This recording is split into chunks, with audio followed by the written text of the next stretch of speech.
always love you.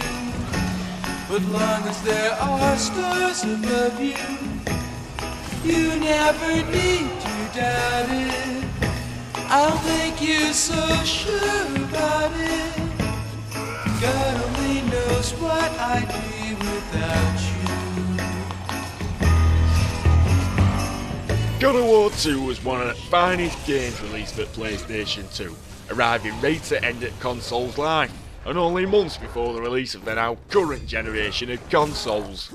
The cliffhanger at the end of that game meant only one thing, that Kratos would make his third and final return on Sony's high-def console, and it has finally arrived in all its blood-soaked glory. We pick up where the last game left off, with Kratos and the Titans climbing Mount Olympus to destroy the City of Gods and exact revenge on Zeus himself. Pretty epic sounding stuff, and it is. The source material of Greek mythology has always been a rich pool from which Santa Monica Studios could draw from, but with this sequel they've created a work of art. The previous game always had the ability to impress, but the sheer scale that is imbued in this game is nothing short of jaw-dropping. This is mostly down to the game's camera, which in most games of this type, when a camera is locked, can lead to all kinds of problems. Genji, anyone? God of War 3's practical camera masterfully chooses its viewpoints, pointing you in the right direction, indicating what to do or where to go.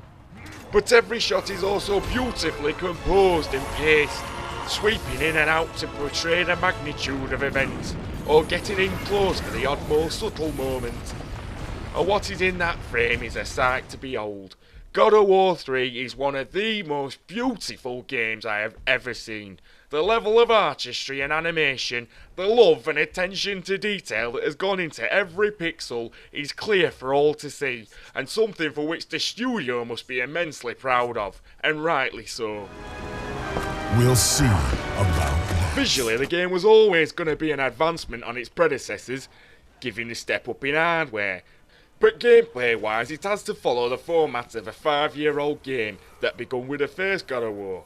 The action genre has seen some major milestones recently, most notably this year's Bayonetta, and to fans of that game they would probably sneer at this game's button basher ethic.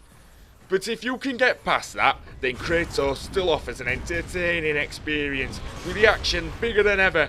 Battles are frantic, with the player combining 5 weapon types, magic and items, all instantly switchable mid-game, creating a fighting experience that moves between unfair to desperately just clinging on to life, leaving the player almost as breathless as Kratos. Puzzles make their return, providing a welcome break from the action, with none of them game breakers but still taxing the player enough to keep them interested. The game also switches between similar locations, with areas unlocked as you gain new items, adding a touch of Zelda to proceedings. The use of Helios's head to reveal hidden items also causes you to explore more than previous games, with extra corridors and hidden areas making it worth your while to go against the camera's suggested route to find power-ups and orbs. This doesn't mean the game is now freeform though, it is very much still a very linear game. So, God of War 3 is a triumph. The game's rich story, beautiful visuals and its ability to give the player a feeling of real power and strength. The game consistently both keeps you excited and manages to raise a smile during its more over-the-top moments, with a particular tip of the hat going to the moment the game turns into Street Fighter 2 for a bit.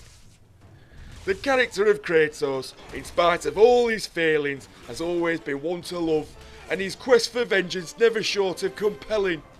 And what is the final chapter, probably, in this story is a fitting end for a series that always has been spectacularly good.